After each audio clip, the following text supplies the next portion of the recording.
Oi, tudo bem?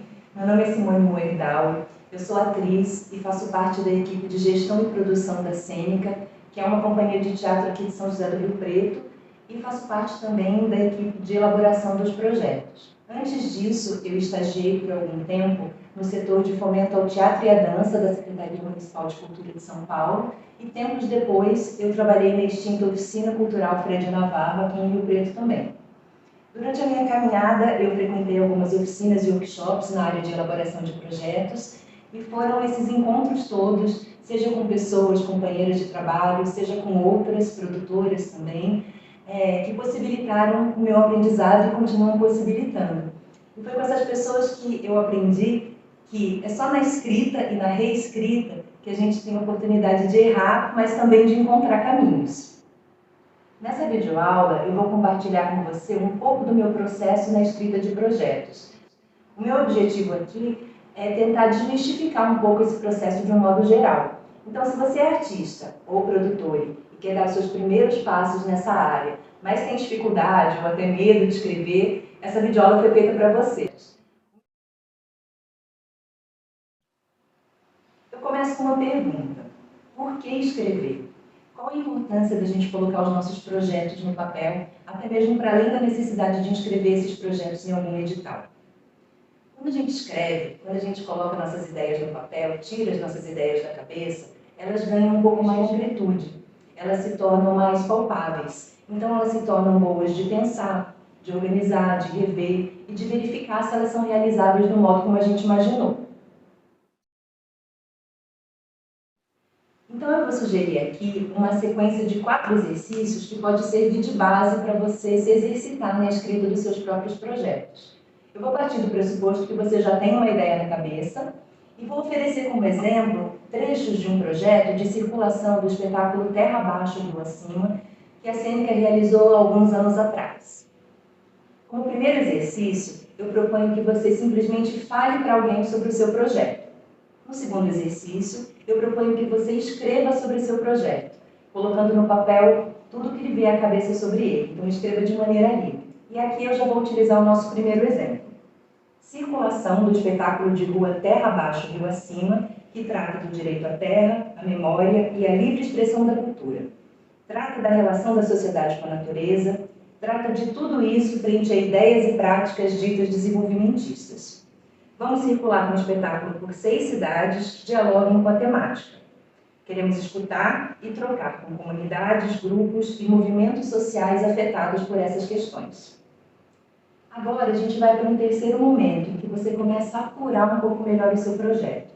Mas antes eu quero ressaltar que essa videoaula não trata da elaboração de projetos como um todo, mas sim do processo de escrita nessa elaboração. Então a gente não vai passar aqui por todos os campos que compõem um projeto. A gente vai passar por alguns campos que exigem textos mais curtos, frases mais curtas, mas especialmente pelos campos que exigem frases mais longas, que é exatamente onde a gente geralmente encontra mais dificuldade. O terceiro exercício é o seguinte: eu vou lançar aqui 7 perguntas, e ao pensar sobre a resposta para cada uma delas, eu proponho que você faça listas escritas, listas de palavras ou de frases curtas, cujas ideias você vai desenvolver no próximo exercício. Essas listas não precisam estar ordenadas. Você pode escrever, como no exercício anterior, conforme as ideias lhe venham à cabeça.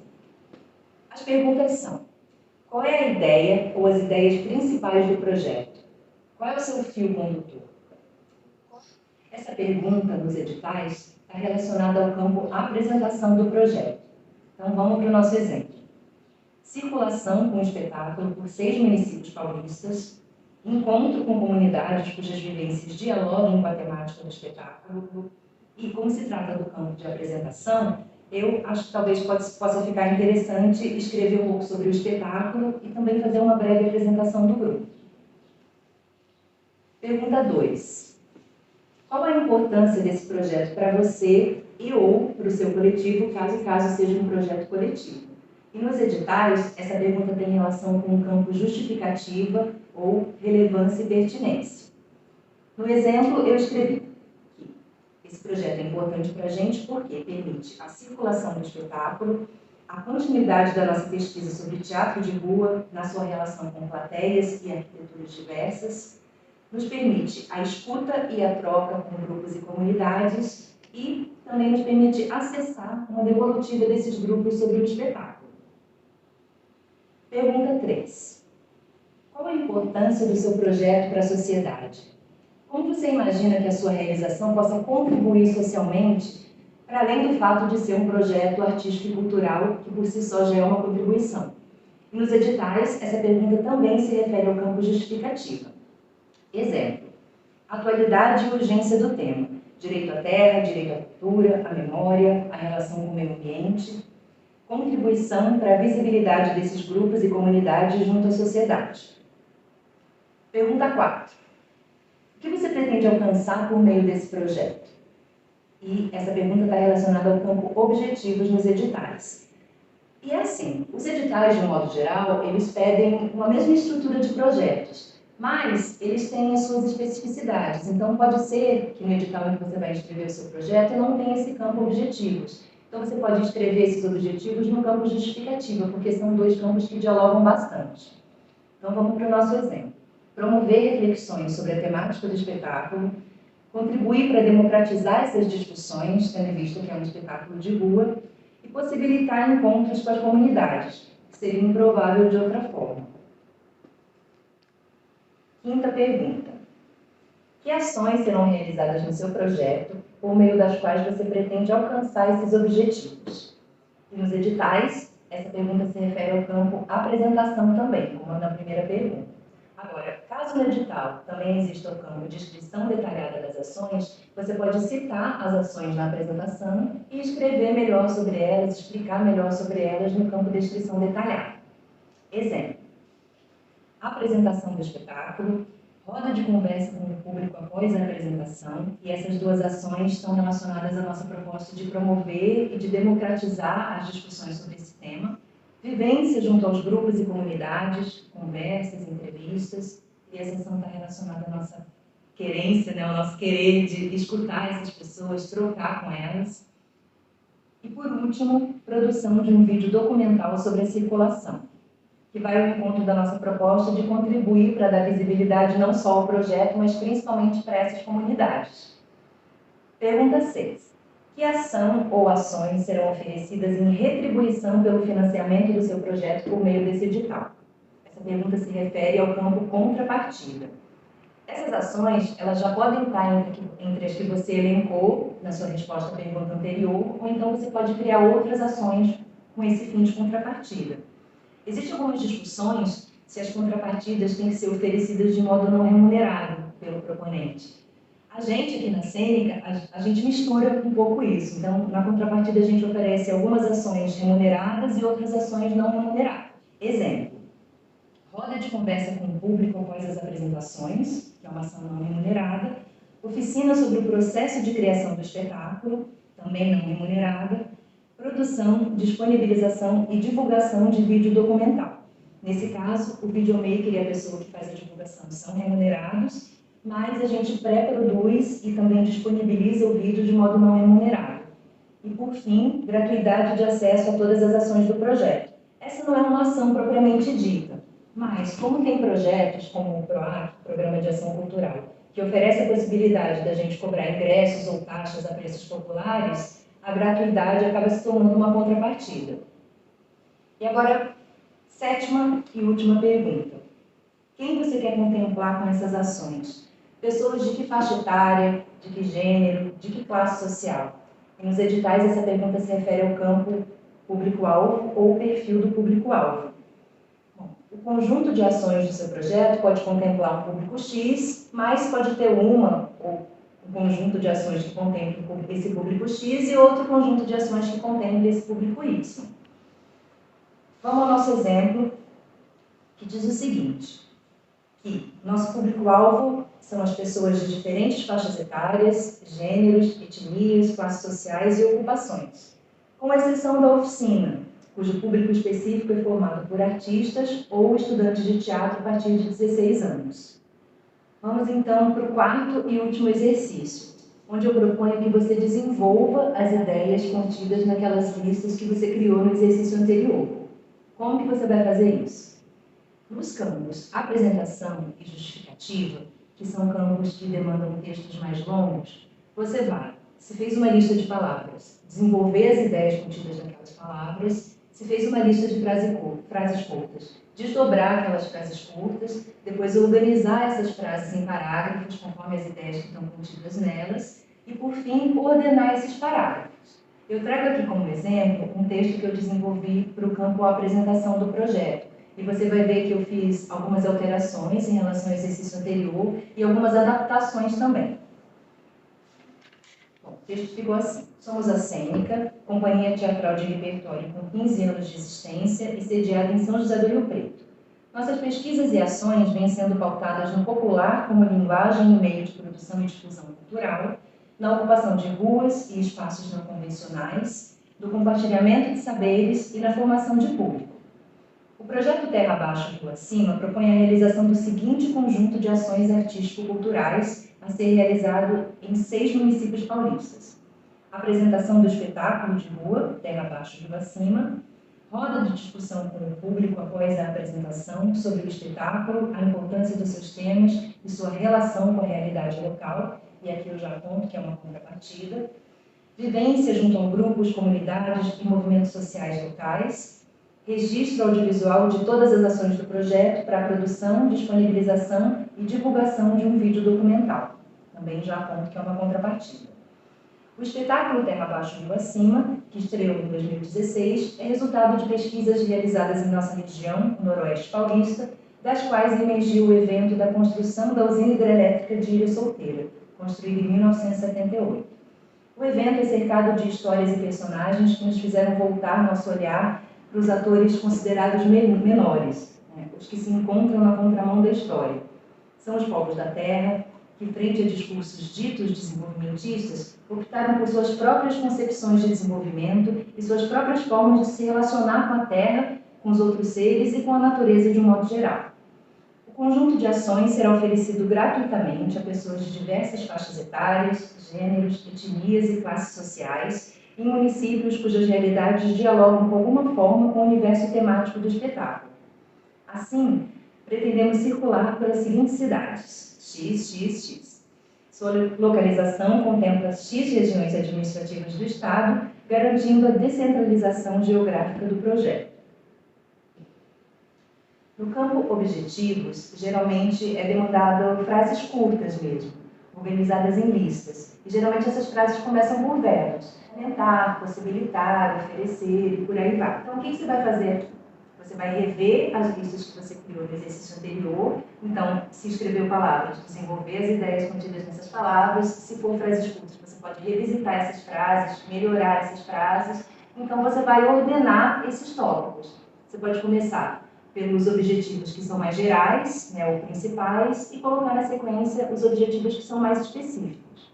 Caso no edital não tenha esse campo objetivos, como eu já falei antes, você pode migrar os objetivos para o campo justificativa. Só que aí você não vai fazer isso em forma de tópicos. Você vai diluir os objetivos no texto geral da justificativa. E, como eu disse antes também, como esses campos eles dialogam muito, eles são muito próximos, com certeza você não vai encontrar dificuldade de fazer isso. O campo público-alvo também demanda frases curtas, como você viu no exemplo anterior, que eu dei no exercício anterior.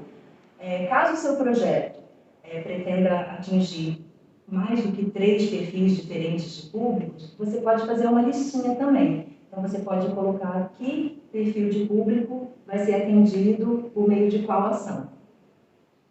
É nessa etapa que você consegue verificar melhor se existe alguma inconsistência no seu projeto, ou se tem alguma coisa que você e o seu coletivo queiram mudar, excluir, acrescentar, enfim. Eu propus aqui essa sequência de exercícios a partir de uma decupagem que eu fiz sobre o meu próprio processo de escrita. Com o tempo, com a sua prática, você vai percebendo que tem algumas etapas, alguns exercícios que vão se misturando, vão se diluindo, conforme você for se apropriando deles. E agora, eu quero compartilhar com você algumas dicas que me ajudam muito nesse processo de escrita.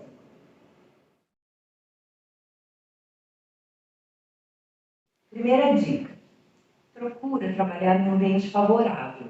E favorável, que eu digo, é em relação à tua facilidade ou dificuldade para se concentrar. Então, se você tem facilidade para se concentrar num ambiente onde tem pessoas falando, onde tem música, beleza. Não é o meu caso. Segunda dica. É sempre legal ter à mão dicionários físicos ou online.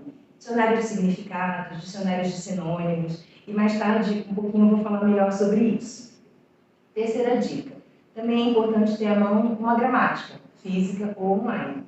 Mas assim, um projeto não precisa ser de maneira nenhuma perfeito gramaticalmente. Então, se você tem dificuldade com essa área, não desista por conta disso. Continue escrevendo seu projeto. É sempre legal ter pelo menos um Google para você tirar uma dúvida básica, de repente sobre a ortografia de uma palavra, por exemplo. Ou então outra possibilidade é, caso você tenha uma pessoa próxima que seja mais familiar, né, que tenha mais familiaridade com essas questões gramaticais, você pode pedir para ela revisar o seu projeto depois que ele estiver pronto. Agora eu vou compartilhar algumas dicas sobre os procedimentos de escrita. A primeira é a seguinte: ao escrever textos longos, você pode usar uma estrutura que requer uma introdução, um desenvolvimento e um fechamento ou amarração final. A gente já usa essa estrutura meio intuitivamente quando, por exemplo, a gente quer falar com alguém sobre um assunto importante. Então, tenta observar, né, como que você organiza essa fala, como você introduz esse assunto, como que você se aprofunda nele, expõe, fala melhor sobre ele e, por fim, como você encerra esse assunto. A gente pode pensar essa estrutura também a partir do ponto de vista das ideias que você teve. Então, você pode pensar sobre quais são as ideias que são mais interessantes para introduzir aquele texto, e daí você organiza essas ideias no primeiro parágrafo. No exemplo que eu dei, do texto da apresentação do projeto, eu falei um pouco sobre a companhia. Na sequência, você pode se perguntar sobre quais são as ideias centrais do projeto, né, que você pode desenvolver nos parágrafos seguintes. No exemplo, eu falei sobre as ações do projeto. E, por fim, você pode se perguntar sobre o que seria interessante para fechar esse texto de um modo geral. No exemplo, eu falei sobre a gratuidade do projeto, das ações do projeto, eu falei sobre o público-alvo, né, que público a gente vai atingir, e falei também sobre quais são as cidades pelas quais a gente vai circular. Depois que você tiver estruturado o seu projeto como um todo, depois que você tiver a primeira versão dele, com certeza você vai voltar a trabalhar nele outras vezes, porque é um processo. Ninguém escreve um projeto numa tacada só. Então aproveita para reorganizar ideias, frases ou até mesmo parágrafos. Você pode inverter a posição desses parágrafos, você pode tirar um trecho do que você escreveu e levar para outro campo do projeto. O importante é que você faça isso de modo que as ideias fiquem fluidas, né? De modo que você consiga desenvolver legal as ideias em cada campo do projeto. E é importante também não esquecer o que é exigido em cada campo do projeto. A terceira dica, eu sei que é difícil, mas tenta não deixar para escrever o seu projeto na última hora. Porque você precisa de um tempo para deixar de lado esse projeto, se distanciar dele, esfriar a cabeça, pensar em outras coisas, e aí retomar esse projeto. Geralmente, quando a gente faz isso, a gente volta com um olhar mais limpo, né, menos viciado, portanto, um olhar mais crítico. Como você viu, ao longo do processo de escrita de um projeto, a gente faz várias mudanças. Então, eu sugiro que, quando você for retomar o trabalho em cima do seu projeto, você crie uma cópia da versão anterior e trabalhe em cima dessa cópia. Provavelmente você vai criar várias cópias, então é bom você ir numerando essas cópias. Por que isso? Caso você queira retomar um trecho que você excluiu ou modificou, porque naquele momento você achou que era desnecessário, que era irrelevante, você pode fazer isso porque está tudo lá guardadinho. Agora eu vou compartilhar com você algumas dicas para tentar deixar o seu texto mais fluido. Por quê? As comissões julgadoras, elas não analisam 10 projetos, elas analisam 200, 500, 800 projetos. Então, se o seu texto está mais gostoso de ler, do meu ponto de vista, pelo menos, isso já é um ponto positivo. E a primeira dica é: tente evitar repetir informações ao longo dos diferentes campos do projeto. Caso isso seja necessário, e às vezes é mesmo, eu sugiro que você escreva sempre um algo a mais sobre aquilo que você voltou a escrever. Por exemplo, no texto da apresentação do projeto, eu falei um pouco sobre a companhia. Então, no outro campo do projeto, que se chama Currículo do Proponente, eu escrevi outras coisas, outras informações sobre a companhia, diferentes daquelas que eu pus na apresentação. Segunda dica: Na medida do possível, tente também evitar repetir palavras ao longo de um parágrafo. Isso não é um problema, não é nenhum drama, mas você ter um vocabulário mais amplo, né, você utilizar um vocabulário mais amplo, acaba tornando o texto mais gostoso de ler. E é por isso que eu sugeri que você tenha sempre à mão um dicionário de sinônimos. A terceira dica passa pelo jeitão de cada pessoa escrever. Então, assim, é muito bom a gente ler um texto poético, que nos toque, que nos tire de uma atitude protocolar perante a leitura. Mas, se a gente escreve muito subjetivamente, a gente abre possibilidade para que quem lê o texto tenha várias leituras sobre ele. Então, a gente corre o risco com isso que a pessoa não entenda de fato o que você quer dizer. Por outro lado, se você escreve muito objetivamente, pode ser interessante você inserir ao longo do seu texto uma citação que tenha a ver com o que você está dizendo, uma citação que tenha um caráter mais poético. Isso pode ser um respiro para a pessoa que está lendo. O importante é que a gente não esqueça que a pessoa que está lendo o seu projeto precisa compreender o que você quer dizer. A quarta e última dica é que você peça para outra pessoa ler o seu projeto e te dar uma devolutiva sobre ele. Então pergunta para ela o que ela entendeu do projeto, se essa leitura está gostosa, se está fluida ou se está amassante, cansativa. Se for possível, faça isso com mais uma ou duas pessoas para que você possa ter mais algumas devolutivas. Fazer um balanço dessas devolutivas e, caso seja necessário, fazer as alterações do seu projeto. É isso. Eu espero ter contribuído para que você se anime a escrever os seus próprios projetos. Agradeço muito por você ter assistido essa videoaula e agradeço também a todas as pessoas que contribuíram para que ela fosse realizada. Se você tiver alguma dúvida ou alguma questão, é só você entrar em contato comigo através do e-mail projetodacabeçaaopapel@gmail.com, que assim que possível eu te respondo. Grande abraço e boa sorte!